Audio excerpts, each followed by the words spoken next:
This is the PR Podcast, a show about how public relations helps you tell your story to the world.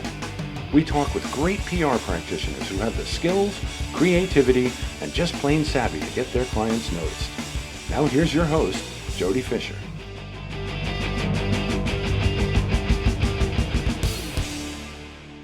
Hey everyone, and welcome to the PR Podcast. I'm Jody Fisher. Thanks for joining us. So what's been going on? Mid-December already. And boy, is the time just slipping away from 2021. I have been juggling lots of year-end projects and business. I'm sure you have too. Trying to get the house in order, get set up for 2022. Got some new clients. All the current clients are renewed. Shout out to all the entrepreneurs and the freelancers and the people who are running their own businesses. You know, there is an awful lot that goes into our day beyond the writing and the pitching and the placing and it's the running of the business and it's writing the contracts and it's the back and forth with the clients. And I am so grateful to those clients who just on a phone call, and I had one earlier this week. I said, okay, so I just want to talk about, our plans for the new year, renewing for the new year. They said, oh yeah, we're good. Okay. Yeah, we're good. We'll go. I was like, that was the fastest negotiation I ever had. So shout out to all the entrepreneurs, the freelancers, the people running their own businesses. We do it all. And it's great that we all get together here and to geek out about our favorite topic, which is PR.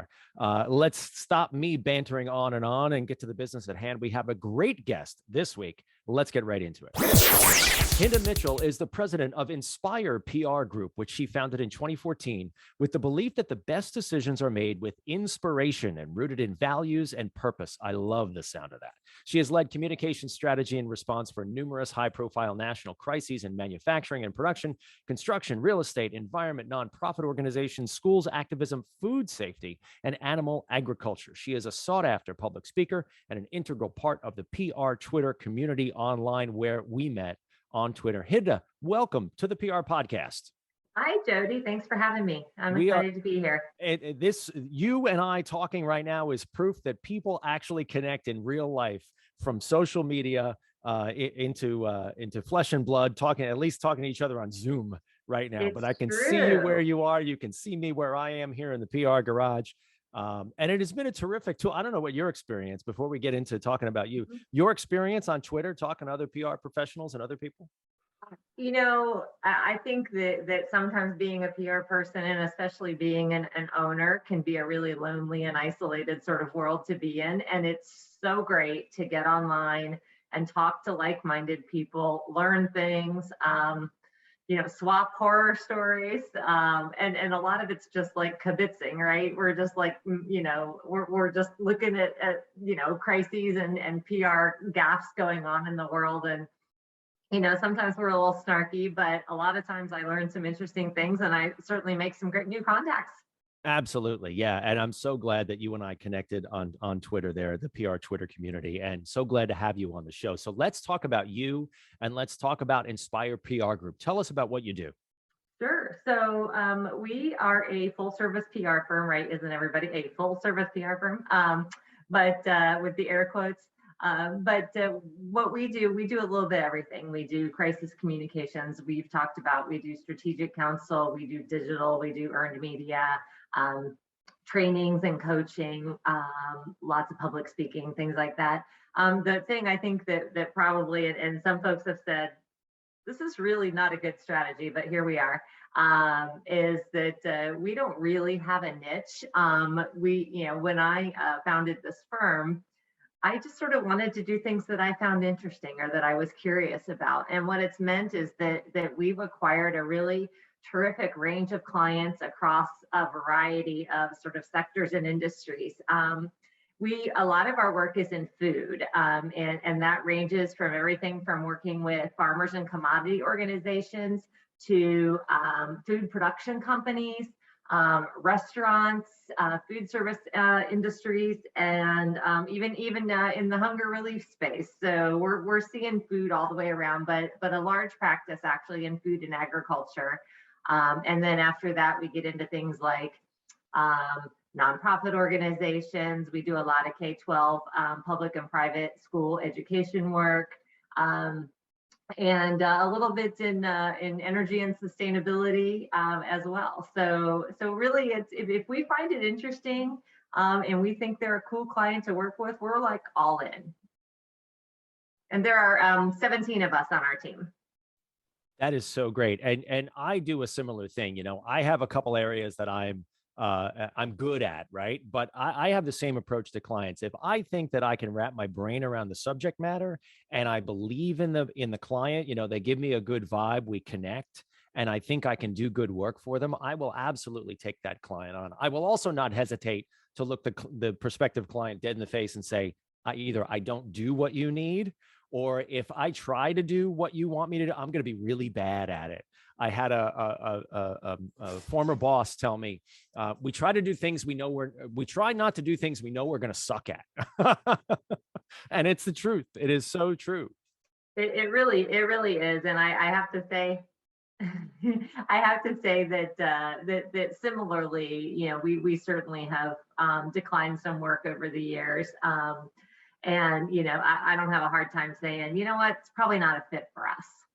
Exactly. It's really important too. I mean, it's really important to make sure that you don't take on work that will, just drive you crazy, that you'll be bad at, that'll sort of impact negatively your reputation too, because your reputation can get broken in a second. Let's move into something, the real reason I wanted to have you on here, which is the reason you founded your agency and sort of the philosophy that you have around values and purpose and trust. Can you talk a little bit about sort of those founding mantras of your agency? I would love to. One of the things that we've learned over a lot of years of working with clients is how important values are to communication. And that really extends, we spent a lot of the last year working on internal communications. COVID sort of blew up a lot of internal communications, employee communications. And we learned a lot about how important values are within that internal communication space, but they're also really important in building trust externally. I talked about the work that we do with the farm community, for example. And in that case, certainly consumers need to trust the food they're going to put in their mouth or they're going to feed to their families, right? And one of the things that we learned early on is helping consumers understand that farmers have the same values they do. They care about the same things, right? If I'm going to produce milk, with my dairy cows, that same milk is probably going to get drunk by my kids. And so, I have every reason to want safe food because I'm also feeding it to my family. And so, and likewise about things like animal care, we want, farmers care about their animals just like you care about animals or I care about animals. And so we just learned that finding that common thread, those foundational places where you can say, my values and your values, look how similar we are. That's a really important step toward building trust. And when you build trust, people then think about you differently. Another thing we talk about a lot in the course of talking about values is that people, when you share data with somebody, right? I can spew numbers at you about whatever project I'm working on. That makes you smarter, Jody, but it doesn't necessarily change how you feel. And what we know is that people make decisions and people take actions not based on what they know, but based on how they feel and what they believe about you, right? It's the heart and mind thing. And so at the end of the day, you're going to be far more successful as a communicator, as a brand, as an industry, when you can connect with people and make them feel differently about you. And boy, that was never more important than in the last year, right? No kidding. That's such a great story and a great philosophy that you've built your agency around. And I couldn't agree more. My training as a public relations professional focused on ethics, and that broad brush involves telling the truth, being honest, obviously never lying, but also not playing fast and loose with facts, right? Not saying it's 10 when it's 1 or something like that. because that translates across to your clients. It translates to the reporters and the editors and the news people that you're doing business with. It translates throughout your industry, and it has an impact on your reputation. So I'm so thrilled to hear you talk so passionately about That's trust right. and values. And K-12 education is another great example. And again, the last year certainly being such a big piece of that, which is, we had, kids who were learning online, and kids, parents who were afraid to send their kids to school. And, sometimes as school officials, we get so caught up in the data and the numbers and the processes and logistics of things like contact tracing, right? That we forget to say, hey, parents and families, we care about health and safety. We care about your kids getting a great education, even in this disrupted world that we live in right now. And but it's easy to get so caught up in the data and the insights that are out there. Sometimes you just forget to go back to the basics and say, getting a quality education, it matters to us. And keeping your kids safe at school, it matters to us. Yeah, there have been some real challenges around K-12 messaging, and we'll stay away from the politics of what has gone on in the last 18 months around K-12. Right, I have my own opinion. Basically, I'm a vaccine guy, I'm a mask guy, I'm a science guy. Like, come on, bring it. You got another one for me? Bring that one too, because it's going to keep everybody safe. And I really don't understand the people who go kicking and screaming because of what they read on Facebook or what they saw on their favorite news channel. I'm with you on that one. But when we think about ethics, as you were talking about sort of your grounding in ethics, and I also think about that in terms of sort of transparency, right? And transparency in communication. If you're leading with values, it's real easy to be transparent. It's real easy to be engaged, but it isn't. Transparency isn't something you can sort of do and then, okay, I'm done, check the box, got transparency done, right? It doesn't work like that. It's dialogue and it's ongoing engagement, and it's pushing out information, but it's also listening and bringing in information. But if you can be transparent and you can tell your story in a way that matters, you'll get those connections and you'll make that great communication. And here's the risk, right? If you just sort of say, I'm not interested in transparency, I don't want to tell my story, I don't want to talk with folks in any of those sectors we talked about or any other, guess what? It isn't that your story's not going to get told. It's that you're going to cede that position to somebody else who's going to tell it for you. And you may not like the way they tell your story. Oh man, we have said that a bunch of times here on the show. Absolutely. And that's something that we help our clients do, right? I mean, sometimes their instinct is to sort of put their head down and to not say anything because they, quote unquote, won't get in trouble. Well, the problem is, as you just put it, if you don't tell your story, someone else is going to tell it for you. And they're probably going to at least mess it up, and at worst, actually damage your reputation. That's right. That's right. That's right. And we know about when people, what's challenging about that is people have biases in how they learn about brands or about companies or about reputational, kinds of considerations. And, I will often, there's a concept called anchoring bias, which means the first thing I've heard, that's what I'm going to believe, right? And once I've anchored to that piece of information, there's no bringing me back. It's really, very really hard to change people's minds. Yeah. And if you haven't, if that piece of information to which I anchored was not my story or not told by me, Good point. Good point. You had sent me a note talking about your expertise in navigating what you call an Omni crisis. And I'm interested to hear what that's about and why we need to pay attention to it.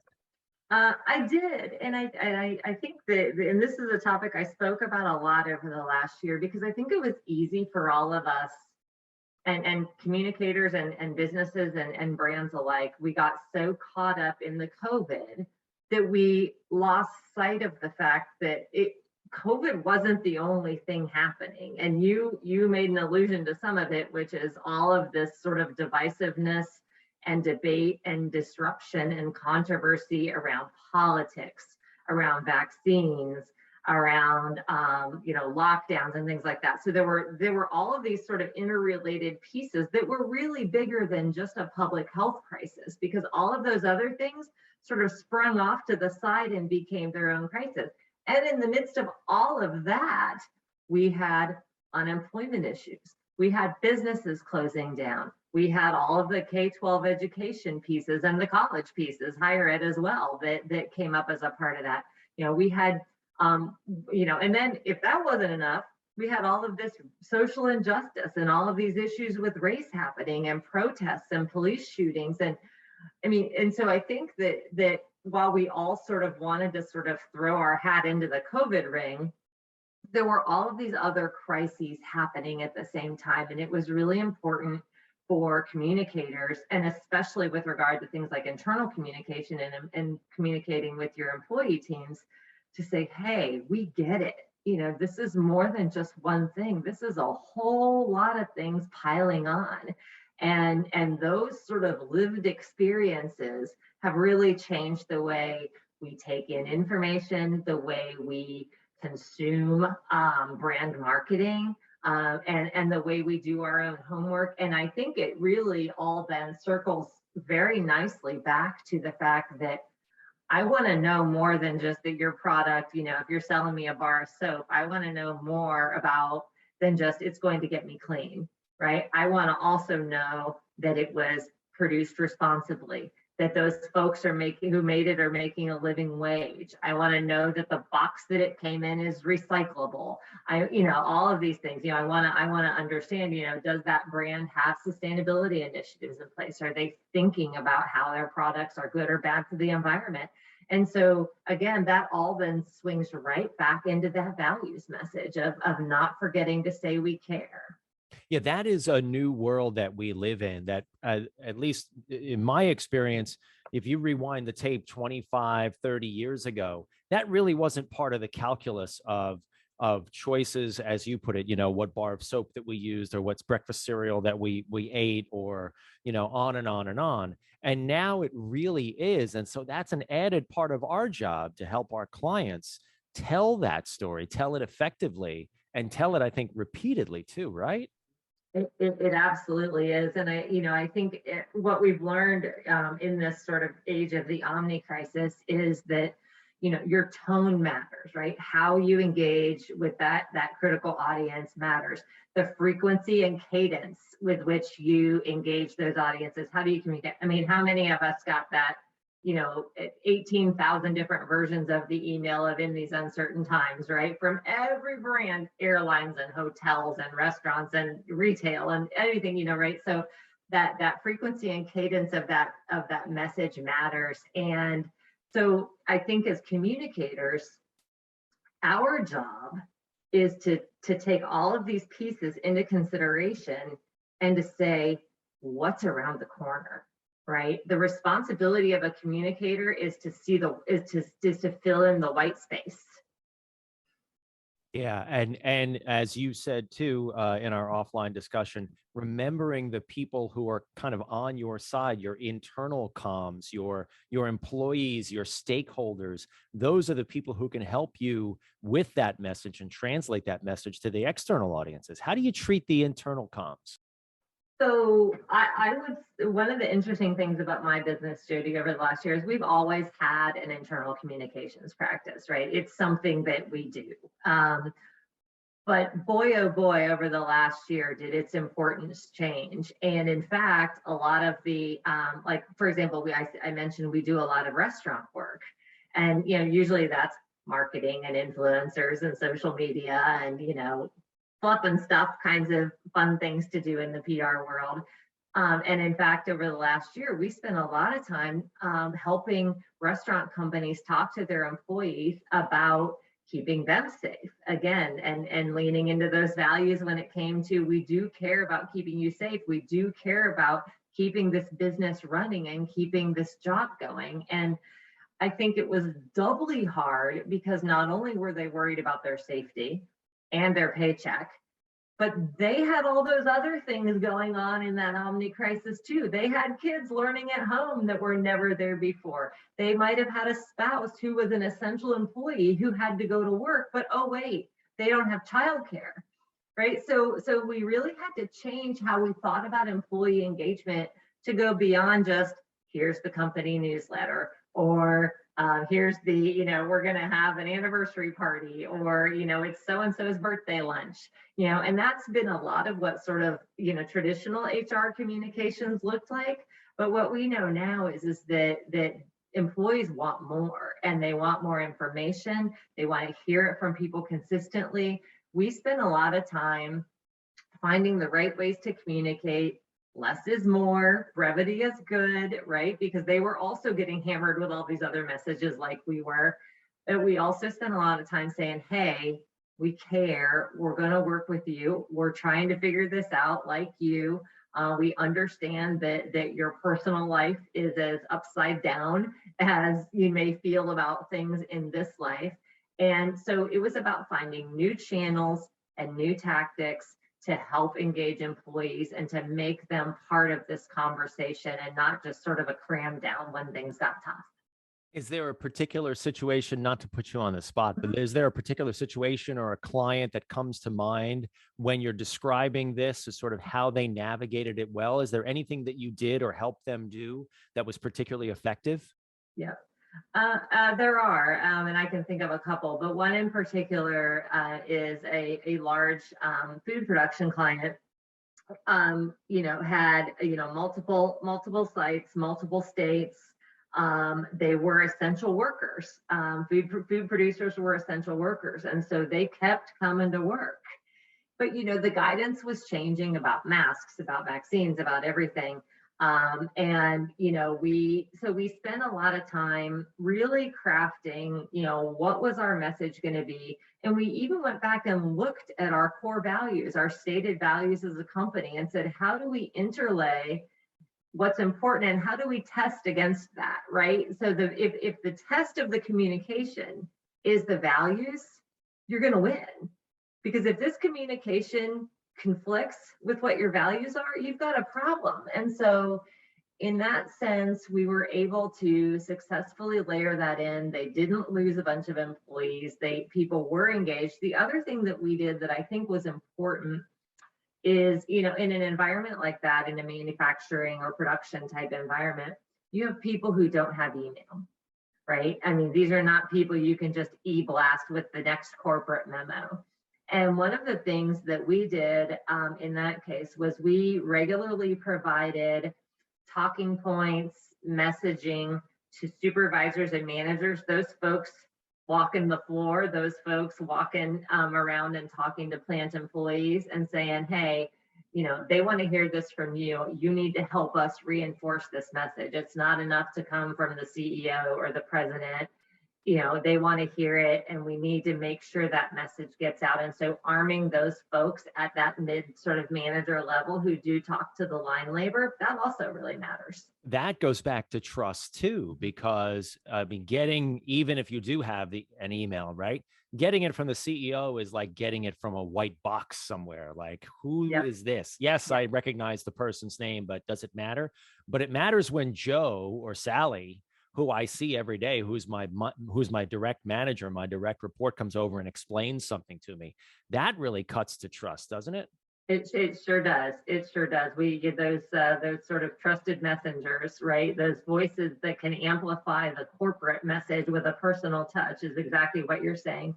The other thing we did in that case is we actually put up a page on the website where employees could submit questions. You got a question about COVID, we'll answer it. And by the way, we'll answer it publicly, because if you're asking it, other people probably have it too. And putting out, it was a little scary, right? Because you never know what you're going to get when you put, that virtual suggestion box up, right? And but we got good questions. We published those questions and said, we want to give you answers. And if we don't have the answer, we'll go find it and get back to you. That's great. That is terrific. Something else that I know that is really important to you that you've written on too is the use of pronouns. Hmm. And when we were talking about this a little bit, you'll see people online, especially, and they will put their preferred pronouns after their name. And you wrote a terrific post that you have on your LinkedIn page on this. And when I read it, it struck me that also cuts to trust. But talk to me a little bit about your perspective on this. The blog post that you wrote is called "Doing a Little Means a Lot," and you have a graphic on there that says gender is a spectrum. But go ahead, take it and run with it a little bit. Absolutely. So we have a client that we work with, which is called the Central Ohio Diversity Consortium, and their job is this. They are an organization of a lot of the business DE&I professionals here in our town. And we had a conversation, and I get that question a lot, right? Like when you have she, her at the end of your name, or when you declare, a lot of people have it in their Twitter handle, right, or in their Twitter profile. We were talking about Twitter.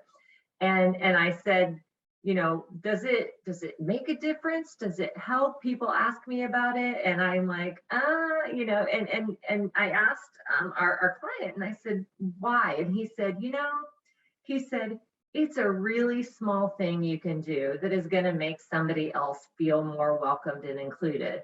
And that doesn't mean, somebody who obviously identifies as a different gender, but it means maybe I've got a child at home who's struggling with gender identity, right? Or maybe it's my brother or my sister or my cousin or whomever it might be. And putting those pronouns on the end of your name, putting that pronoun in your email signature can really make a small step, right? And it isn't everything, right? We are not solving the gender identity crisis with using pronouns, but he said, or I read after I talked with him, I read something that said, pronouns aren't everything, but it is something. And so I think that's a great direction, just to say simply, you know what? Maybe somebody I'm interacting with on Twitter or on Zoom or who's getting an email from me is struggling with this. And by using my pronouns, what I've said to them is, I see you. Whatever your life is, whatever you might be dealing with in this complicated space of gender identity, whatever those choices are, or whatever you might be going through, you're welcome here. Everybody's identity is unique and chosen to them. And I recognize that and I embrace that. And you're comfortable with me in that space. And what a great way to take a small step forward, even if that's an area where you feel like you don't have enough knowledge to really weigh in on the issue of gender identity. But what a nice small step to take with, really little harm to anyone. And it's funny, Jody, because I do a lot of public speaking, and I've had that question come up in 3 different speeches I've given unrelated to this issue, but people have asked me about using pronouns as a, like when, you open the floor to questions and they say, yeah, we have a question, and it's about that. And strangely, 3 completely different groups, completely different times asked me the same question. That's really interesting too. And I love the way you describe that in sort of, taking that small step, even if you don't have a dog in the hunt, right? Taking that small step to say to others, to broadcast to others, hey, I'm with you in this. And as you put it, if it makes them comfortable, that's the start of building a bridge towards that trust, which is what we started this whole conversation about, which is trust. And I think we're in a world, especially in the last 4 years, where trust has just been so beaten up and broken, that we could use a little trust building in our world again. So if putting my he, him after my name will start that, I'm willing to do that. Absolutely. So thank you for explaining that. Absolutely. I certainly, and I am someone who is not expert, but when my friend and client said that to me, I was like, oh, it's really that simple. It's just a small thing to do that signals to other people that it's a safe space. And then why wouldn't you, right? There's no downside. No downside. Oh, and that's the ultimate PR win, right? There's no downside. Exactly. This has been a great conversation, Hinda. Thank you so much. We're going to segue into the rapid fire question portion of our podcast. This is when we steal a page from inside the actor's studio. We ask our guests just a couple of rapid fire questions meant to elicit a simple 1 or 2 word answer, just a gut reaction to whatever we ask you. Simple stuff. I know how to do 1 or 2 word answers. All right, here. Well, you give it your best shot. Here we go. Rapid fire question number 1. What is your favorite news source? My favorite right now is Axios. Oh, that's a good one. I read that every morning. They're terrific. Yeah. Rapid fire question number 2. Your favorite social media platform? I might know the answer to this. Twitter, LinkedIn, a close second. Very good. Rapid fire question number 3. Coffee or alcohol? Yes. I've been waiting for someone to give me that answer. It's almost 60 episodes. No one's given me that answer yet. I'm glad I could oblige. Ding, Probably ding, ding, coffee. you win. Rapid fire question number 4. What is your favorite on the run food? Nut butter Cliff Bar. Good stuff. Always one in the bag. Absolutely. Rapid fire question number 5. What do you want to be after you finish this career? Recruiter. Oh, wow. Okay. Well, go ahead. Elaborate on that for us. I love connecting people to open positions. And so I've always said if I wasn't doing PR, I'd probably be doing some kind of HR, because I think the opportunity to find the person with just the right talent to go into just the right organization is just inspiring and fun. And I think I would do that. That is what sounds to me like transferable skills from PR to HR, because that's what we do all day long, is connect the right story with the right reporter, right? As long as we're not doing ER, right? Yes, we don't need that at all. We'll leave that to the doctors. Well, Hinda, this has been a great conversation. Please let people know how they can find you online. With a name like Hinda, I'm pretty easy to find, actually, as it turns out, because there are only a few of us in the world. Strangely, there are 4 of us on Twitter, and we all talk to each other, which I think is kind of fun. There are 4 Hindas, and what's weird? They all work in some kind of PR. That's interesting. I will follow one with my name as well. I do. That's right. But I am online at Hinda Mitchell in just about every social platform you could imagine, and our website is inspireprgroup.com. All right, wonderful. Well, again, thanks for taking the time to speak with us today. Great conversation. And thank you, everyone, for listening. Please remember to subscribe to the show, connect with us on Facebook, Twitter, and Instagram at The PR Podcast, and send us a question or a comment. Our intro is by Christopher Apple. You can find him and his fantastic photography on Instagram at Christopher_APPOLDT. Check him out there and hire him for all your photography needs. You can find me online on social media at Jody Fisher, and online at jodyfisherpr.com. We'll see you next time on the PR Podcast.